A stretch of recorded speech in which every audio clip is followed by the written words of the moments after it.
दोस्तों नमस्कार, ये है मार्गदर्शन फॉर सिविल सर्विसेज। मैं अनुराग चौधरी।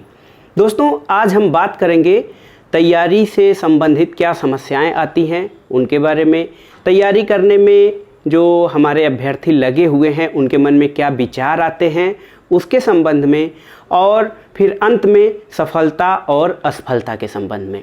तो दोस्तों सबसे पहले हम बात करते हैं तैयारी क्या है। दोस्तों तैयारी का सीधा सा अर्थ होता है हार कर भी हार ना मानना। हार कर भी हार ना मानना तैयारी का सीधा अर्थ है। दोस्तों तैयारी हम क्यों करते हैं? हम कोई काम करना चाहते हैं, किसी काम में सफल होना चाहते हैं, किसी परीक्षा की तैयारी करना चाहते हैं, कोई बिजनेस करना चाहते हैं, या हम कोई अपना खुद का व्यवसाय करना चाहते हैं, तो उसके लिए हमें सबसे पहले तैयारी करनी होती है। तैयारी यानी खुद को तैयार करना। तैयारी क्या है? खुद को तैयार करना। किसके लिए? तो आने वाली परिस्थितियों के लिए, आने वाली चुनौतियों के लिए, और जो हमारे सामने आने वाली क्या परिस्थिति हो सकती है, जो चुनौती हो सकती है, उसका मुकाबला हम किस प्रकार से करें, इसके लिए हम तैयार होते हैं। तो तैयारी आपने जान लिया। तैयारी का मतलब यही है दोस्तों, खुद को तैयार करना। और खुद को तैयार करना किसके लिए? आने वाली चुनौतियों के लिए, आने वाली परिस्थितियों के लिए, और जो आगे आने वाला संघर्ष है उसके लिए हम खुद को कैसे तैयार रखते हैं। और जब हम तैयार, अपने आप को तैयार रखेंगे या हमारी तैयारी अच्छी रहेगी, तो चाहे जैसी भी स्थिति क्यों न हो, चाहे जो परिस्थिति हो, हम उसका डटकर मुकाबला कर सकते हैं। तो इसी को हम तैयारी के रूप में डिफाइन करते हैं। दोस्तों तैयारी करने में समस्या क्या आती है? तो सबसे बड़ी चीज़ है दोस्तों लक्ष्य निर्धारित न होना।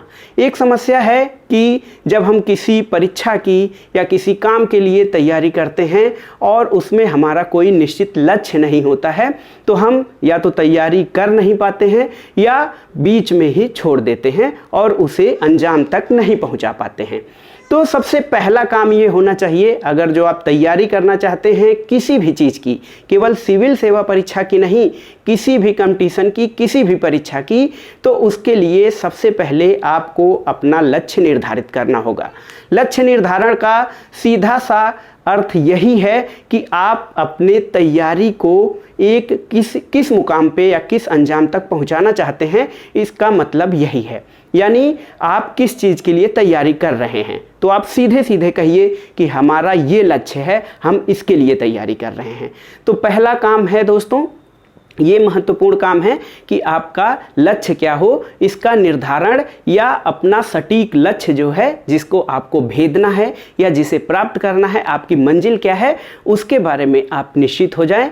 तब आपकी तैयारी अपने आप उसी दिशा में जाने लगेगी जिसके लिए आप प्रयास कर रहे हैं। दूसरा बात ये होता है कि तैयारी शुरू कैसे करें। कोई भी लक्ष्य आपने निर्धारित कर लिया तो उसको शुरू करने का सबसे बढ़िया तरीका ये होता है कि उसके क्या चरण हैं। उस काम के लिए आपका जो काम करने का जो स्टेप होगा उसके चरण कौन कौन से हैं।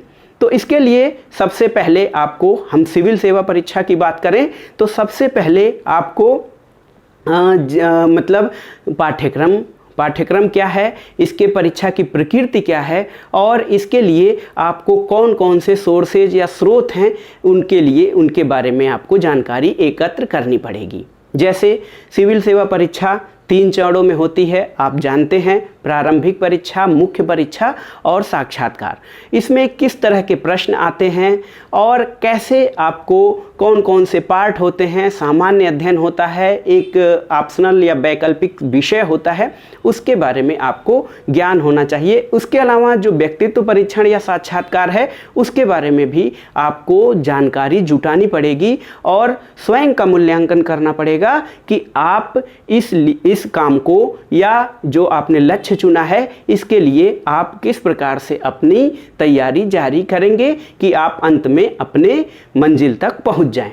तो सबसे महत्वपूर्ण बात दोस्तों ये है कि जब आप सिविल सेवा परीक्षा की तैयारी कर रहे हैं तो आपको अपना लक्ष्य, पहले आपने अपना लक्ष्य निर्धारित कर लिया, उसके बाद जो तैयारी के चरण हैं उसके बारे में आपने जानकारी ले ली, फिर आप मेहनत करना शुरू करेंगे। मेहनत करना, शिव खेड़ा एक मोटिवेटर हैं, प्रसिद्ध मोटिवेटर शिव खेड़ा, वो कहते हैं दोस्तों कि जीतने वाले कोई अलग काम नहीं करते हैं, बल्कि हर काम को अलग ढंग से करते हैं। तो जीतने वाले और हारने वाले यानी विनर और लूजर में फ़र्क यही है कि जो जीतने वाले हैं वो हर काम को अलग ढंग से करते हैं। अलग ढंग से करने का मतलब ये कि वो किसी लीक पे नहीं चलते, बने बनाए रास्ते पर नहीं चलते, उसके लिए अपनी खुद की रणनीति बनाते हैं। तो किसी भी विजेता की ये पहचान होती है कि उसकी अपनी अलग रणनीति होती है और उस पर वो काम करता है, खुद तब जाके वो अपने लक्ष्य या मुकाम पर पहुंच जाता है, और वो भी आसानी से। इसका मतलब ये नहीं कि अगर मेरी रणनीति कुछ अलग है तो आप भी उसी रणनीति पे चलें। रणनीति का मतलब ये है कि आप किसी की नकल न करें। हो सकता हो किसी के अंदर ऐसी क्षमता हो कि वो सिर्फ पढ़कर चीज़ें तैयार कर लेता हो, किसी के अंदर एक क्षमता होती है कि वो पढ़ता भी है, लिखता भी है, दोनों चीज़ें हैं। इसके अलावा कोई ऐसा है जो इंटरनेट से सूचनाएं प्राप्त करके उसके अपनी तैयारी कर लेता है। कुछ लोग ऐसे हैं जो यूट्यूब और फेसबुक पे कुछ सूचनाएं हैं, जो पढ़ाई से रिलेटेड ग्रुप हैं या जो चैनल्स हैं, उनसे अपनी तैयारी कर लेते हैं। लेकिन सभी के पास ऐसी क्षमताएं नहीं होती हैं, सबकी अपनी अलग अलग क्षमताएं होती हैं और उन क्षमताओं के आधार पे आपको काम करना होता है। जैसे आप मान लीजिए कि मैं अपना उदाहरण दूं, मुझे कोई टॉपिक तैयार करने के लिए पढ़ना होता है, उसके बाद लिखना होता है। मतलब मैं कोई चीज़ या कोई टॉपिक जब तैयार करता हूं तो सबसे पहले उस विषय को पढ़ता हूं, फिर उसके बाद लिखता हूं, नहीं कुछ तो कम से कम पॉइंट वाइज, जो बात के लिए दोहराने के लिए, रिवीजन करने के लिए महत्वपूर्ण होता है। तो सबकी अपनी रणनीति होती है। और मेहनत करना दोस्तों, मेहनत करना, अगर जो आप मेहनत कर रहे हैं, मेहनत करते जा रहे हैं तो इसका भी बहुत मतलब नहीं है, क्योंकि जब आप स्मार्ट तरीके से मेहनत करेंगे तो बहुत आसानी से चीज़ों को अचीव कर पाएंगे, और जो भी चीज़ें आपको तैयार करनी है उन्हें बहुत आसानी से आप तैयार कर लेंगे और अपनी सफलता को सुनिश्चित कर पाएंगे। तो पहली बात ये रही जो हमने बात की अभी तक, वो ये था कि आप तैयारी करना चाहते हैं किसी भी परीक्षा के लिए, किसी भी कार्य के लिए, तो खुद को तैयार करना, और जब तक आप जीत न जाएं या जब तक आपको विजय श्री न मिल जाए तब तक हार न मानना। ये आपके तैयारी का सबसे महत्वपूर्ण मोटो या उद्देश्य होना चाहिए कि आपको जीतना है। आप अपने मन में ये विचार ज़रूर दोहराइए कि मैं जीतूंगा और मुझे अवश्य ही जीतना है, और ये दृढ़ संकल्प आपको मेहनत करने के लिए प्रेरित करता है। जब आप किसी भी लक्ष्य के प्रति दृढ़ संकल्पित होते हैं, आत्मविश्वास आपके अंदर आता है और आप उस लक्ष्य के और भी करीब होते जाते हैं। तो आप एक रणनीति के तहत अपने लक्ष्य की तरफ जाइए और ये मान के चलिए कि जो भी लक्ष्य आपने चुना है उसके लिए जितनी मेहनत की आवश्यकता है, जितना परिश्रम करना है, आप करेंगे। क्योंकि अगर जो आपका लक्ष्य बड़ा होगा तो आपका संघर्ष भी उतना ही बड़ा होगा। लक्ष्य बड़े होने का मतलब ये कि आप सिविल सेवा परीक्षा की तैयारी कर रहे हैं या किसी अन्य परीक्षा की तैयारी कर रहे हैं, आप एक छोटे स्तर से परीक्षा, जूनियर असिस्टेंट या लेखपाल भर्ती की परीक्षा भी देख लीजिए, तो कंपटीशन इतना तगड़ा हो गया है कि अब कोई भी लक्ष्य छोटा बड़ा नहीं रह गया है, सभी में कंपटीशन बहुत ज़्यादा है और आपको उसी हिसाब से खुद को तैयार करना है कि किस प्रकार से आप जो अंतिम चयन सूची है उसमें अपना स्थान बना पाएँ। तो जो हमने बात की दोस्तों, तैयारी, लक्ष्य और रणनीति के तहत तैयारी, तो ये तीनों चीज़ें बहुत ही महत्वपूर्ण हैं किसी भी प्रतियोगी छात्र के लिए। आप अपने तैयारी को किस दिशा में ले जा रहे हैं, कैसे ले जा रहे हैं, ये सब आपके लक्ष्य के प्रति जो संकल्प है, आपका समर्पण है, उसको दिखाता है। आप यदि अपना लक्ष्य आपने सिविल सेवा परीक्षा को बनाया है और आप उस दिशा में बेहतर काम कर रहे हैं, तो यकीन मानिए आप अंतिम रूप से सूची में अपना स्थान अवश्य ही बनाएंगे। कभी कभी आपको ऐसा भी देखने को मिलता है दोस्तों कि कई बार ऐसा होता है किसी एक परीक्षा में जो सफल छात्र है अगली बार फिर उसी परीक्षा में या किसी अतिरिक्त परीक्षा में, उससे बड़ी परीक्षाओं में वो सफल होते दिखते हैं। आपने कई बार उदाहरण देखे होंगे, जैसे लोक सेवा आयोग, उत्तर प्रदेश लोक सेवा सेवा आयोग का जो इतिहास है, इसमें हर बार साक्षात्कार में शामिल होने वाले अभ्यर्थियों में कई सारे अभ्यर्थी ऐसे होते हैं जो पहले किसी न किसी परीक्षा में चयनित हो चुके होते हैं। तो इसका मतलब यही है कि उन्होंने अपने अलग ढंग से मेहनत किया है, उनकी एक अपनी रणनीति है, और सबसे महत्वपूर्ण बात ये कि उनकी अपनी एक अलग और स्मार्ट रणनीति है, क्योंकि वो नौकरी करते हैं, किसी परीक्षा में सफल हैं, उसके बाद भी फिर अगली परीक्षा में बेहतर परफॉर्मेंस कर रहे हैं।